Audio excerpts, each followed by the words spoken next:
ፕሬዝዳንት ኢሳያስ አፈወርቂ አሰብን በተመለከተ ካይሮ ላይ ደረሱበት ስምምነት ይፋ ሆኗል። የአስመራው ሚስጥር በካይሮ በኩል ሾልኳል። ጉዳዩ አሰብን የሚመለከት ነው። የኢትዮጵያ ወደብ አቅራቢ ሀገር ጅቡቲም ያለችበት መሆኑን እየወጡ ያሉት መረጃዎች እያመለከቱ ነው። ለኢትዮጵያ በጎ የማትመኘው ግብጽ አሰብን በተመለከተ ከአስመራ ጋር ውል አስሬያለሁ እያለች ትገኛለች። በአጭር ጊዜ ውስጥ ብዙ ግራ አብዝተው የከረሙት ኢሳያስ ከጉዟቸው መካከል የአንደኛው ሚስጥራዊ መረጃ በድንገት ብቅ ብሏል።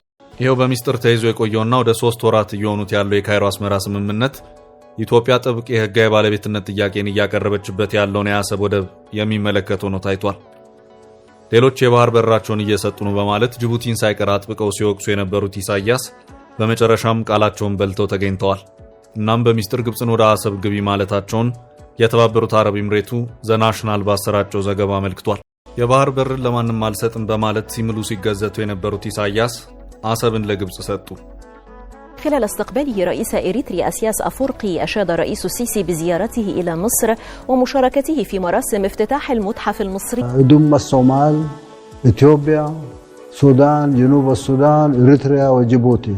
الأهمية الجيوسياسية لهذه المنطقة معروفة تاريخيا، لكن حاضرا نقدر نقول ما هي الحالة في الصومال مثلا. የካይሮ ሚስጥራዊ አሰብ ስምምነት ይፋ ሆነ። استقبل السيد الرئيس عبد الفتاح السيسي الرئيس إسياس أفورقي رئيس دولة إريتريا، وذلك بحضور الدكتور بدر عبد العاطي وزير الخارجية والهجرة وشؤون المصريين في الخارج. አልሲሲ በግብጽ የመሪዎች ታሪክና በኤርትራ የሀገርነት ታሪክ ውስጥ ለመጀመሪያ ጊዜ አስመራ ጉዞ አድርገው የመከሩ መሆኑ የሚታወስ ነው። የጊዜው ምክር የሶማሊያውን ፕሬዝዳንት ሐሰን ሼክ መሐመድን ያካተተ ነበር።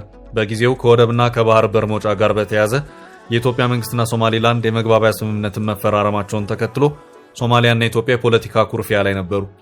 በጊዜውም አልሲሲ ይህንኑ ለግብጽ መልካም የመሰላቸውን አጋጣሚ ለመጠቀምም ሶማሊያን በማግባባት ላይ ነበሩ። እናም ግብጽ በአፍሪካው ቀንድ ለመፍጠር ላሰበችው እሷን ያማከለ ጸረ ኢትዮጵያ ቀጠናዊ ህብረት ሶማሊያንና ኤርትራን ይዞ የነበረ ቢሆንም በመሃል ሶማሊያ ፈነገጠች። ይህ የሶማሊያ አዲስ አቋም ለግብጽ የፖለቲካ ሂሳብ ከባድ የሆነ እንቅፋትንም ፈጠረ።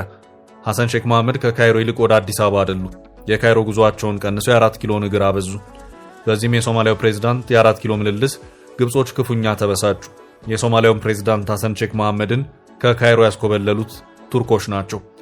ለዚህ ምክንያቱ ቱርክ በኢትዮጵያና ሶማሊያ መሃል በመግባት እርቅ እንዲፈጸም ማድረጓ ነው። አሁን ባለው ሁኔታ ኢትዮጵያን ታሳቢ ያደረገው የግብጽና የሶማሊያ ግንኙነት ብዙም የቀጠለው ነው አይታይም። ከዚህ ውጭ ግን ሶማሊያ ግብጽ ካሰበችው የአፍሪካው ቀንድ ህብረት ተገንጥላ ብትወጣም ኢሳያስ ግን አጥብቀው ቀጠሉበት። በዚህ መሃል በካይሮ የተገነባው ግዙፉ የግብጽ ብሔራዊ ምረቃ ቀን ደረሰ። ኢሳያስም በዚሁ የግብጽ ብሔራዊ ሙዚየም የምረቃ ስነ ስርዓት ላይ እንዲገኙ ተጋበዙ። እሳቸውም ከምርቃቱ በፊት በነበሩት ቀናት ቀድመው ካይሮ ተገኝተው ለ5 ቀናት ያህል በዚያው በመቆየት ወደ አስመራ የተመለሱትም ዘግይተው ነበር። በመሃልም ካይሮና አስመራ መከሩ ተባለ። ምን መከሩ በሚለው ዙሪያ ግን ያው የተለመደው በዲፕሎማሲ ቋንቋ የሚሸፋፈነው በሁለትዮሽና ቀጠናዊ ጉዳዮች መከሩ የሚል አጭር መግለጫ ብቻ ነበር። አሁን ነገሩ ቆየት ብሎ ሲወጣ ደግሞ ንግግሩ በቀይ ባህርና አሰብ ጉዳይ ላይ ትኩረቱን አድርጎ በመጨረሻም በአንድ ወሳኝ የተባለለት ስምምነት የተቋጨ መሆኑን የተባበሩት አረብ ኤምሬቱ ዘናሽናል ባሰራጨው ዘገባ አመልክቷል። ዘናሽናል በዚሁ ዘገባው ግብጽ ከኤርትራና ጅቡቲ ጋር የወደብ ስምምነት ላይ በመድረስ ኢትዮጵያ ላይ የምታደርገውን ጫና ከፍ አደረገች ወይም ኢጂፕት ኢንክሪዝስ ፕሬሸር ኦን ኢትዮጵያ ትሩ ፖርት ዲልስ ዊዝ ኤሪትሪያ ኤንድ ጅቡቲ የሚል ርዕስን ሰጥቶታል። ስምምነቱ እንደዚህ የሁለትዮሽ ስምምነት ብቻ ተደርጎ የሚታይ እንዳልሆነ ዘገባው አመላክቷል። ታሳቢ ያደረገው ኢትዮጵያን መሆኑን ከርሱ ጀምሮ በግልጽ ተቀምጦ ይታያል። ዘናሽናል መረጃውን አድርሰውኛል ያለው የካይሮ ምንጮች ናቸው ብለው በኢትዮጵያ ወረራ ስጋት ውስጥ ነኝ ሲሉ የከረሙት ኢሳያስ የመጨረሻ መፍትሄ ብለው የወሰዱት እርምጃን የተመለከተ መረጃ በካይሮ በኩል ተላልፎ ተሰጥቷል። የዚህ መረጃ በካይሮ በኩል ይፋ መሆን ኢሳያስንና ባለስልጣኖቻቸውን የሚያስደስት አይመስልም። ይሄው አሁን ይፋ የሆነው የካይሮ ስምምነት አሰብን ለግብጽ አሳልፎ የመስጠት ስምምነት መሆኑን የካይሮ የውስጥ ምንጮችን ዋቢ ያደረገው የተባበሩት አረብ ኤምሬቱ ዘናሽናል ባወጣው ዘገባ አመልክቷል። ይሄው ስምምነት በዝምታና በሚስጥር መካሄዱን ያመለከተው ዘገባው የግብጽ የወደብ ስምምነት ዶራሌህ የተባለውን የጅቡቲን ሌላኛውን ወደብ ጭምር የሚያካትት ስምምነት መሆኑንም አክሎ አስታውቋል። የካይሮ የወደብ ስምምነት ጭብጥ ምንድነው በሚለው ዙሪያ ማብራሪያውን የሰጠው ዘገባው ግብጽ አሰብንም ሆነ የጅቡቲውን ዶራሌህ ወደቦችን አቅማቸውን ከፍ የማድረግና አነስተኛ የጦር መርከቦችን ጭምር በሚያስተናግዱበት ደረጃ ጭምር መገንባት መሆኑን አመላክቷል። ዘገባው ሁለቱም ወደቦች በቀይ ባህር ጠባቡ ሰርጥ በሆነውና ስትራቴጂካዊ ጠቀሜታው ከፍ ባለው ባቤል መንደብ የቀይ ባህር ወሽመጥ ላይ የሚገኙ መሆኑን አመልክቶ ኢትዮጵያም በጅቡቲው በዶራሌህ ወደብ በኩል ሸቀጦቿን የምታስወጣና የምታስገባ መሆኑንም አመልክቷል። ዘገባው ግብጽ አሁን ወደ ሁለቱ ሀገራት የቀይ ባህር ዳርቻ ወደቦች የተጠጋችው የራሷ 2000 ኪሎ ሜትር ርዝመት ያለው የቀይ ባህር ዳርቻና የስዊዝ ቦይ ባለቤት በሆነችበት ሁኔታ ነውም ሲልም አስታውቋል። የካይሮ ምንጮቹን ዋቢ ያደረገው ዘገባው ግብጽ ከሁለቱ ሀገራት ጋር ያደረገቻቸው ስምምነቶች ወታደራዊ ይዘቶች ያሏቸው መሆኑንም አክሏል። ኢሳያስ ደጋግሞ ግብጽ ተመላልሰዋል። በመሃል ረዘም ላሉ ጊዜያት የግብጽ ጉዟቸው ተቋርጦ ነበር። ፕሬዝዳንቱ ከኢትዮጵያ በኩል ስጋት ተደቅኖብኛል ብለው ሲያስቡ በማናቸውም ሰዓት ወደ ካይሮ እግር ያበዛሉ ወይም ስልክ ይደውላሉ። ከዚሁ ጋር በተያያዘም ከቀይ ባህርና ወደብ ጋር በተያያዘ ከኢትዮጵያ ጋር ውጥረቶች ከረር ባሉባቸው ባለፉት 2 ዓመታት ኢሳያስ ከግብፁ ፕሬዝዳንት አብዱልፈታህ አልሲሲ ጋር ያላቸውን ግንኙነት ጠበቅ አድርገውም ታይተዋል። እንደ ዘገባው ከሆነ ግብጽ የአሰብን ወደብ ደረጃ ከፍ ለማድረግ የግንባታ ስራዎችን ትሰራለች። በእርግጥ አሰብን ሙሉ በሙሉ ወደ ስራ ለማስገባት የግብጽ የኢኮኖሚ አቅም የሚችለው አይደለም። ወደቡ ለዓመታት የተረሳና በራሱ መንገድ በእርጅና ከጥቅም ውጭ የሆነ ነው። ዘገባው ግብጽ የምትሰራው በውስን የወደቡ ክፍል መሆኑንና እሱም ቢሆን ለወታደራዊ አገልግሎት መሆኑን አክሎ አመላክቷል። እንደ ዘገባው ከሆነ ግብጽ በኤደን ባህረ ሰላጤ በሚገኘው የጅቡቲ ዶራህሌ ወደብ ላይም የወደቡን አቅም የማሳደግ ስራን ታከናውናለች። የወደቦቹ ግንባታ የሚሊተሪ አነስተኛ የጦር መርከቦችን በሚያስተናግዱበት ደረጃ የሚሰሩ መሆኑንም ይሄው ዘገባ አመላክቷል።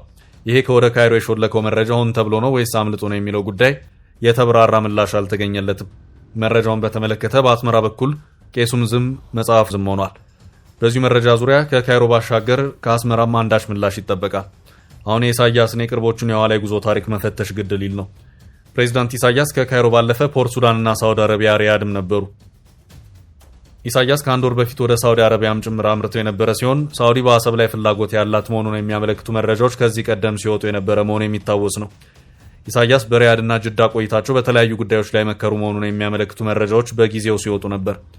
ከዚሁ ጋር በተያያዘም በሁለቱም አቅጣጫ የውይይት ጭብጦች ተብለው ይፋ የሆኑ መረጃዎች ታይተዋል። ውይይቱ የሁለትዮሽ ግንኙነቶችን ቀጠናዊና የቀይ ባህር ጉዳይ መሆኑ እንደዚሁ በደፈና የተገለጸበት ሁኔታም ታይቷል። ከሳውዲ በኩልም ሆነ ከኤርትራ በኩል በኢሳያስ ጉብኝት ወቅት ኢትዮጵያ በአጀንዳነት ተነስታ ውይይት የተደረገባት ስለመሆኗ ግን የተባለ ነገር አልነበረም። ሆኖም ሱዳንና የአፍሪካው ቀንድ ቀጠና ላይ ትኩረቱን አድርጎ የሚሰራው ማዳማስር.com ባሰራጨው ዘገባው በኢሳያስ የሪያድ ቆይታ ወቅት በኢትዮጵያ ጉዳይ ውይይት እንደተደረገበትና ኢሳያስም ኢትዮጵያ በቀይ ባህር ዙሪያ ጠበቅ አድርጋ የያዘችው አቋም ያሳሰባቸው መሆኑን ለሪያድ አመራሮች የገለጹ መሆኑን ዘገባው አመላክቷል። የዚሁ መረጃ ምንጮቼ ናቸው ያላቸው የሱዳን የቀድሞቹ የሴኪዩሪቲ ክፍል አመራሮች ናቸው። ይህንን ውይይትም በቅርበት የተከታተሉ መሆኑንም አክሏል። ሳውዲ አረቢያ በቀይ ባህር ደህንነት በኩል ያሳስበኛል ያለችውን የየመን ሁቲ ታጣቂዎችን ሲሆን ኢሳያስ በአንጻሩ ስጋት ኢትዮጵያ ናት ያሉ መሆኑ ተመልክቷል። ሆኖም ይህ የኢሳያስ ማብራሪያ በኤርትራም ሆነ በሳውዲ ባለስልጣናት በኩል አልተገለጸም። ከዚህ ውጪም በኢሳያስና የሳውዲ አመራሮች ውይይቶች ላይ በአሁኑ ሰዓት በእርስ በእርስ ጦርነት እየተናጠች ያለችው ሱዳንም ጉዳይ ተነስቶ በሰፊው እንደተመከረበትም ዘገባው አክሏል። ኢሳያስ ከሁለቱ የሱዳን ተፋላሚ ጀነራሎች የጀነራል አብዱልፈታህ አልቡርሃን ደጋፊ መሆናቸውን በቃልም በተግባርም ግልጽ አድርገዋል። እዚህ ጋርም ቢሆን ኢሳያስ ከሳውዲ ጋር አንዳች አይነት ሚስጥራዊ ስምምነትን አድርገዋል ተብሎ ይታሰባል። ኢሳያስ ሚስጥራዊ ሰው ናቸው።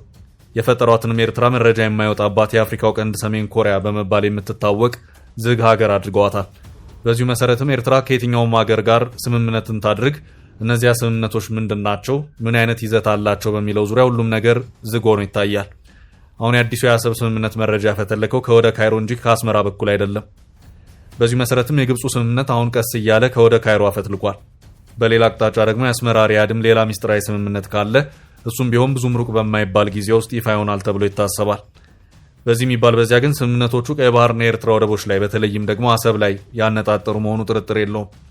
ነገሩን ወደ ጅቡቲ ስንመልሰው ግብጽ በወደብ ጉዳይ ከጅቡቲም ጋር የተስማማች መሆኑን ይሄው የዘናሽናል መረጃ ያመለክታል። ከኤርትራም በላይ አስገራሚው መረጃ የግብጽ ጅቡቲ ስምምነት ነው። ግብጽ ብቸኛ የኢትዮጵያ ወደብ አቅራቢ ወደሆነችው ጅቡቲ መጠጋጋት ከጀመረች ዋላ ደር ብላለች። አልሲሲ ወደ አስመራ ከማምራታቸው ከዓመታት በፊት ወደ ጅቡቲ አምርተው የነበረ መሆኑ የሚታወስ ነው። በዚህም ከጅቡቲው ፕሬዝዳንት ኦማር ጊሌህ ጋር መክረው ወደ ካይሮ ተመልሰዋል። ከዚያ በኋላም የግብጽ ባለስልጣናት ወደ ጅቡቲ እግር አብዝተውም ታይተዋል። ምን እየተመከረ ነው ሲባልም ግብጽ በጅቡቲ ወደብ ንግድ ቀጠናን ለማቋቋም በማሰቧ በዚህ ጉዳይ የሚደረግ ምክር ነው የሚል ምላሽ ሲሰጥ ቆይቷል።